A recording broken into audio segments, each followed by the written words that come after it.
Hello, YouTube. It's the KSR Rapid Reaction crew. Last time we talked to you all, we were in the lovely city of Nashville, but that trip was cut short last Friday. But we got home in time for Selection Sunday, which just wrapped up.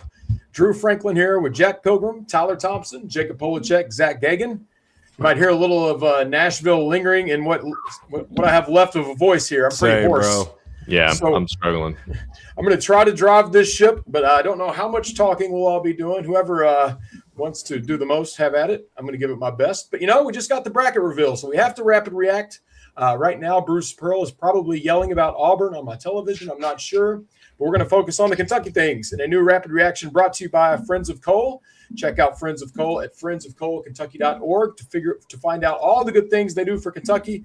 Go get informed and educated on Kentucky and the benefits of coal. It's resilient, reliable, and affordable. That's at friendsofcolekentucky.org. So we're heading to the Midwest. Kentucky is a 7 seed playing Santa Clara, the 10 out in St. Louis. Number 2 would be Iowa State waiting on deck. Michigan is the number 1, which is not ideal. But, Tyler, I'll start with, I guess, a bit of good news. You really wanted some St. Louis. I think we all did. Yeah. St. Louis has been good to Kentucky. Yeah. It's 4.5 hours for me. It's even shorter for Jack and Steven. Drive is easy. I was excited when the location and Kentucky's name popped up. Maybe not when the opponent popped up. Santa Clara is tough. They're a legit team. They hold their own in the West Coast Conference. Kentucky is only a 2.5-point favorite, which kind of tells you all you need to know. I'm sure we'll go through this, but Santa Clara is coached by a former UK assistant, Herb Sendek, so he is very familiar with the program. Lots of storylines in this one. Selfishly, I am very happy that it is only 4.5-hour drive for me. I'm very hopeful in the Cats, but if they lose on Friday, that means I can get in my car on Friday night and drive home and be home in time for bed. So hopefully it doesn't come to that. Hopefully we're still rolling on Sunday, but we'll see.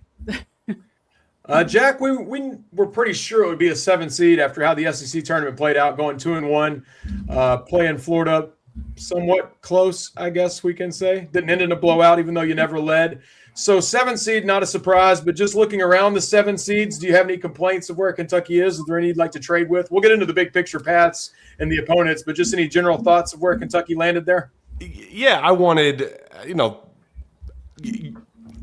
there were other teams, Tennessee's path I really preferred. I wanted that Miami-Ohio matchup desperately. I had this sneaky hot take all season long that they were total frauds, and I just really wanted to expose them in the worst way. And there's a chance that we could.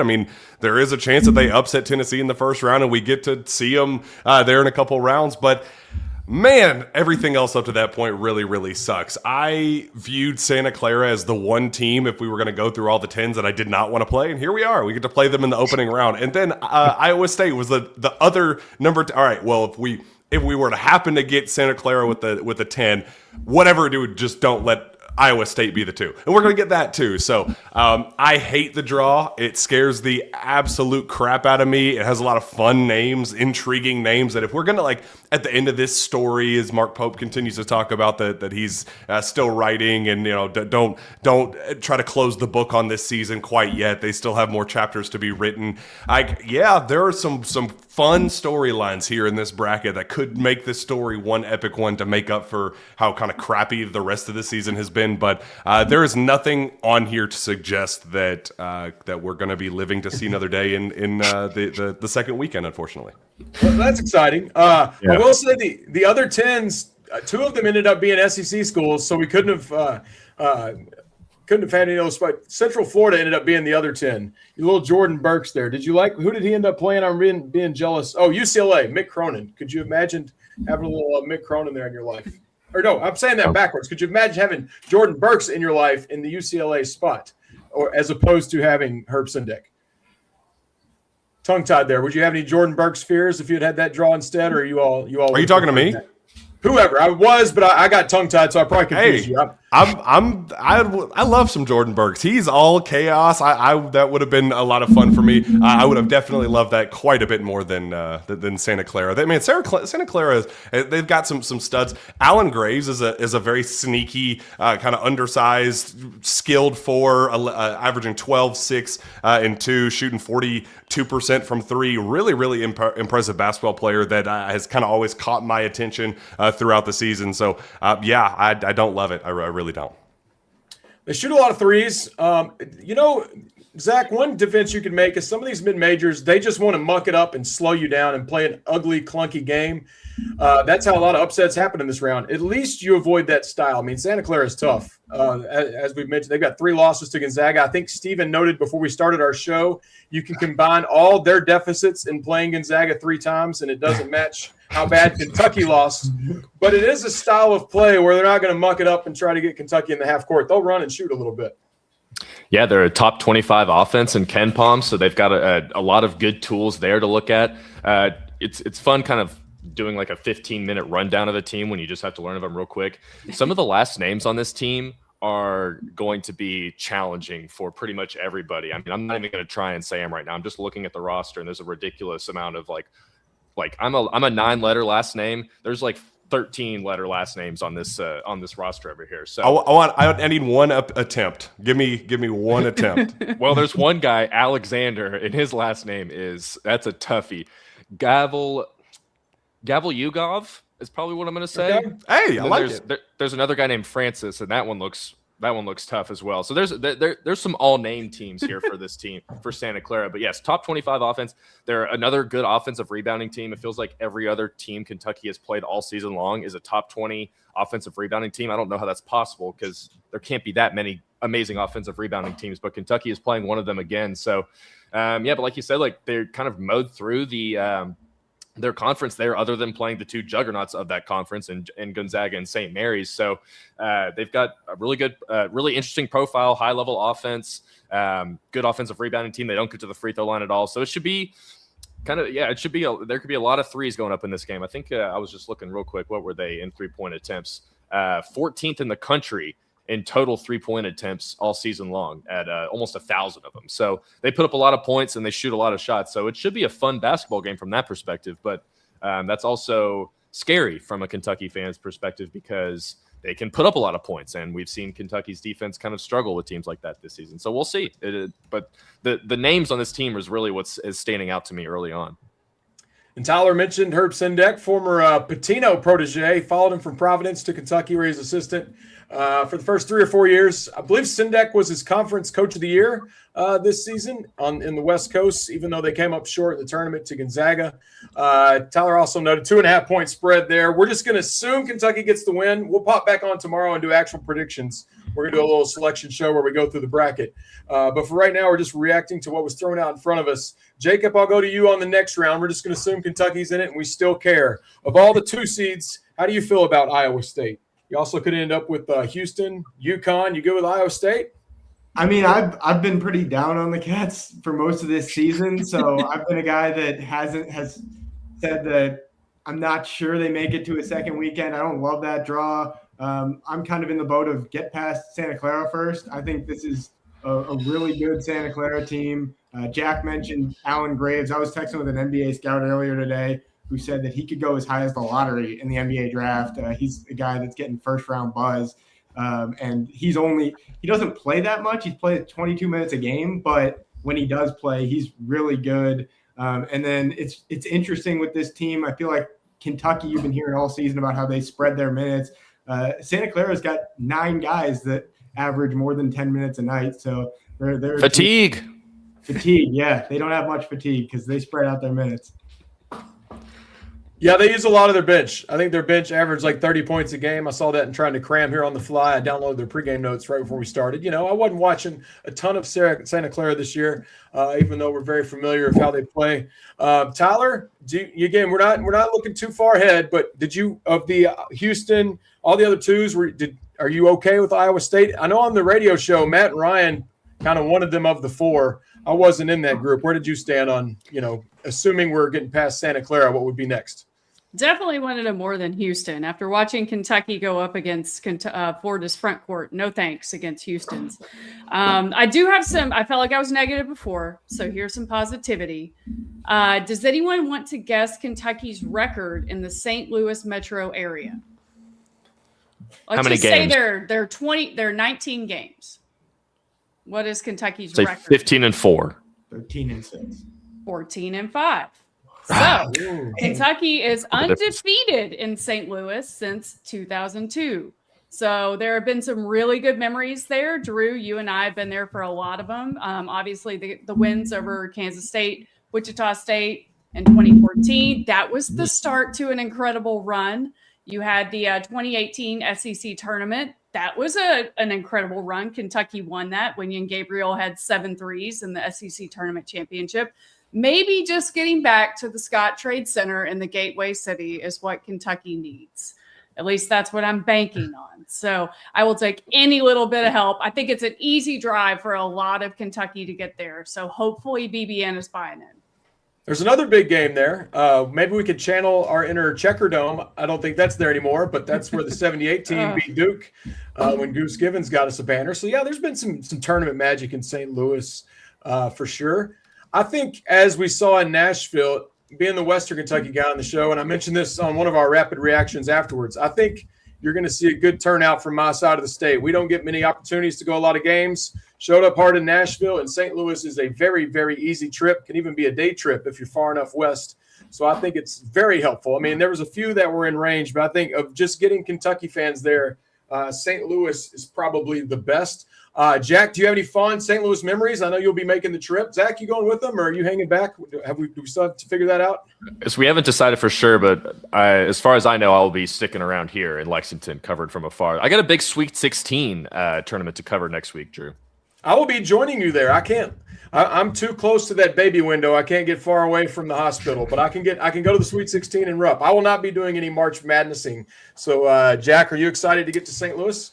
I have never seen a Kentucky basketball game in St. Louis, but my fondest memory of St. Louis was traveling to go interview Cam Fletcher for his senior night. Oh, wow. A good 5 years ago. So hopefully it's better than that, because as much as I love Cam Fletcher, and I think he's still hooping and doing some good things for High Point, shout out Cam Fletcher. I was not expecting a random Cam Fletcher shout out on this rapid reaction, but that is, in fact, my fondest memory of St. Louis. Hopefully this one is a little bit better. I will note I'm a little bit concerned about the Iowa State turnout there potentially in the second round. It's going to be quite the head-to-head battle between BBN and whatever Iowa State fans call themselves.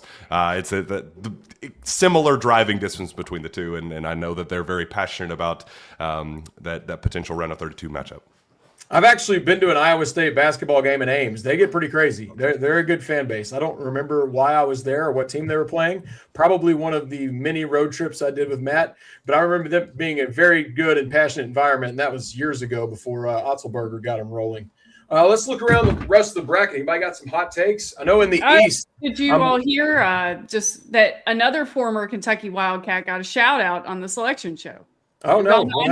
Ugo, yes. Yeah, I was like, Ugo, yeah. Look at Ugo. Look at Ugo go. He's doing great at Virginia, so excited for him. That was kind of fun to hear. He was blocking everything Duke brought his way last night in the ACC championship. Ugo had a big game. Speaking of Duke, I'm liking the East. This little St. John's, Kansas to play Duke that we have lining up here. That was the first bracket they revealed, and right away kind of a murderer's row of teams that could make for an entertaining first couple games there in the East. Did anybody have any strong East takeaways other than that obvious Pitino, Bill Self, Duke collision we could have there? Got a little Louisville with some South Florida. Anybody want to say Pat Kelsey doesn't win a game? Well, he probably doesn't, but Ohio State's going to be fun at the 8 seed there if they can get past TCU and match up against Duke. You know, Bruce Thornton's kind of a big dude down there. Duke's missing their point guard, so that could be an interesting matchup if that's how that one plays out. I feel like Northern Iowa, didn't they have like a 5-12 upset 10 years ago as well with some guy with a weird last name, and they're really good. So I'm looking historically there. That could be something. And then you've got Jacob's favorite team, his alma mater, the Kansas Jayhawks. I'm sure he'll be rooting for him. They'll probably get a trip out there and watch him. What are we thinking on your old Jayhawks there, Jacob? 4 seed. The NCAA really wants this Bill Self Rick Pitino matchup because last year they had Kansas in that same spot, but they lost to Arkansas, so they didn't end up seeing it. So the NCAA really wants to see that. This Kansas team seems better than last year's team, but I don't know. I don't see them as a national title contender. So I think they have a good chance at maybe making a Sweet 16, but I don't know if they'll make it much farther than that. Well, Jacob, it's just us talking. Is this the Bill Self retirement tour? Is this the last run? I think it'll depend on how far they go. If they make a Final Four, you got to think he wants to go out on top and call it quits. But if they lose in the first or second round and they've got a big recruiting class coming in, you'd think he'd want to give it one more shot. So I think that Bill Self's future could depend on how far they go. Are you nervous at all about Cal Baptist? They're in for the first time. They won the WAC. Isn't that who you play first? Yeah, that's who they play. I'm not nervous. I'm not playing the game. So whoever wins, I think that would be a pretty embarrassing loss for them. So we'll see how much Darren Peterson plays with his cramps. If he plays a full game, then they should be pretty good. But there's fatigue involved, so we'll see what happens. What an insane sentence. Jack, I saw you raise your hand on the Pat Kelsey not win another game. We calling it? Let me see. Why not? Why not? Spread on that one. I didn't check the spread on that because I typically don't care, but I'll look that one up. The dude is setting records for how incapable he is of winning games of substance. So why would we expect him right now in this moment to change his long-standing ways of losing the big game? He has yet to win.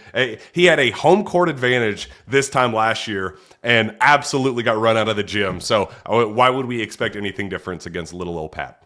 6.5 point favorite. You're not going to take the Cards. I'll take South Florida. I might need to pause and do that right now. Let's do it, baby. UConn's the 2 there with Duke. Let's go over to the West. Let's go across. Well, Arizona. Is this the one that? Yeah, this is the one I like because I wanted Arkansas to get. We're not talking about them anything beyond this bracket, by the way. I wanted them to play High Point so bad because High Point has that kid that's only taken 4 twos all year and is shooting nearly 50% from 3 on 132 tries. Jack Golke. Didn't get in the first round, but maybe in the second. I'll be honest. I have nothing to say about Hawaii. I'm going to assume they have no answer for Darius Acuff. But in that second round, I like the potential of a Wisconsin versus Cal, or I think what's his name, Johnson for High Point, plus your boy Cam Fletcher in that game. I thought that was a neat little pool in the West region. You also got BYU hanging out there as the 6th seed. It says TBD. Who is that playing? Oh, okay, I got it on your screen there. Texas and NC State. Yeah, I think NC State kind of maybe dropped a line or something too, so that could be interesting. But AJ DeBansa will be appointment viewing for anybody there. I liked watching Queens. They got in as the 15 there playing Purdue, and we're happy and excited. But Kentucky not doing a selection thing is pretty lame. I'm just going to be honest. Are we going to talk about it? Yeah, I'm bringing it up right now. Because I thought it was very cool watching Queens, all those schools. I know we're not the Cinderella, but forever we get these media events where we get to go. Everybody gets to go and get to see Kentucky's reaction. They didn't do it this year, so I don't know. Maybe we'll get a special YouTube video from them. But someone has to say it. That's pretty lame they shut that down. I can't even remember it. This is my 17th season. I can't remember a time they didn't have that, whether it was Cal, Billy, Tubby, I think, did it. But they did it behind closed doors. Last year, Zach, didn't you go? It was at Memorial? I think it was at Rupp last year, right, Jack? Yeah. Yes. Yeah, it was at Rupp. I honestly Regardless, don't really they had a big remember. event. I remember seeing all the guys sitting from some big screen. Maybe it was in the back somewhere. Regardless, they did it in Pope's first year, right? Correct. So just nothing this year. Awesome. Maybe it's part of the CBS Sports documentary. Maybe it's a soon-to-be UK Sports Network exclusive. I just can't call it exclusive. You could hold a Zoom. You could hold a Zoom if you want just to talk to it. It is frustrating. I mean, even in the late Cal years when he was clearly frustrated with the media, he did it. So I feel like Invited him tradition this goes back decades. To his home. Spans multiple coaches. I was in John Calipari's home 4 years ago. A year before they lost to a 15. This is a layup too. You're just talk about the past. Let's get him on here. Send him a screen line. Yeah, call it. Seeing all the celebrations, I know we're a bubble team. The bubble teams and the first timers, that's a lot cooler for them. But it's still lame we're not going to get anything from Kentucky because we've always had back when Cal, that was his best interview. He'd be complaining about the the draw. It could be the best draw ever, but Cal was going to have everybody in his driveway with cameras in his face talking about it. And then last year they had that party that was at Rupp, not Memorial. And this year, who knows? Oh, well, got that off my chest. Any other big takeaways? Want to go with the South? Anybody got any strong South takeaways? Florida's your 1, Houston's the 2. We won't make our predictions, but I do like the thought of a Florida-Houston matchup. That would be an absolute fist fight. You can have Vanderbilt also running into Florida pretty early in the tournament. I thought that was a pretty unique draw. I thought Vandy was a little low seeded here. The placement of all the SEC teams was a little odd to me. Like there were none in the East region. That just felt odd. I mean, obviously 2 of the bubble teams from the SEC did not make it, but it just feels a little strange. But yeah, I don't think Florida's path is that difficult. Florida versus Vandy would be interesting. No, Illinois has played really well this year. Yeah, I like the Houston-Florida pairing if they get to that. That will be an absolute war. On the SEC pairings, I think John Calipari would have rather flipped with Alabama as the 4 because Cal's going to Portland and I think Alabama's going to Tampa. He might have had an argument to flip-flop those and not send him across the country after just winning the SEC tournament. If Cal does have a microphone in his face, I bet that comes up. So if that was another of your SEC pairings that could have been flip-flopped, maybe that one. I know he would have preferred it. How about Buckyball? How about Buckyball in that 7-10 upset against St. Mary's, and then getting just the most fascinating defensive head-to-head battle in round of 32 with Texas A&M and Houston? I think that'd be awesome. Good for Buckyball getting them in. How many SEC teams ended up getting in? Was it 10? 10. It was the most in the tournament. And has Bruce Pearl said anything he shouldn't have on television? I turned it off immediately when they started talking about it. I think Kentucky was the top 7 seed on the overall seed list, so just below BYU. So all right. Well, Kentucky ends up in the Midwest, going to St. Louis. We're excited about that. Don't love Herb Sendek and Santa Clara in the first round, but their style of play could be fun. Just don't let them get hot. That's a team that's streaky shooters. Once they get moving and knocking down shots, that can be a problem. Kentucky's a 2.5-point favorite. We also are all in agreement that Iowa State, not our favorite matchup if you survive the first week, but we're happy. We won. We beat LSU and Missouri in Nashville, a winning percentage. We had fun, right, everybody? Smiles? I did. Yeah, that was great. We're moving on. St. Louis, easy drive. Big Blue Nation will be there. Toasted ravioli. I'm doing my best. I'm doing my best. If you all want to go, use SeatGeek, right? KSR 10. 10% off tickets if you use KSR 10. Doesn't have to be college basketball, whatever you want to go to. Concerts, events, whatever. We got baseball coming up. Go check out some baseball games. But ideally, you go to the NCAA Tournament. St. Louis. We're going to need you there. KSR 10 for 10% off your order. We'll do this again tomorrow night with actual predictions when we all get a chance to fill out our brackets. Today was just a quick initial reaction with what we just learned on TV. Another Selection Sunday in the books. Maybe we'll find out Kentucky's thoughts on it. Maybe we won't. I have no idea. But for now on KSR's Rapid Reaction, for Drew, Jack, Tyler, Zach, Jacob, thank you for joining us. Thank you to Friends of Cole. Thank you to SeatGeek. And thank you to Selection Sunday and March Madness. It's here. It's going to be fun whether we're in it or not. Go Cats.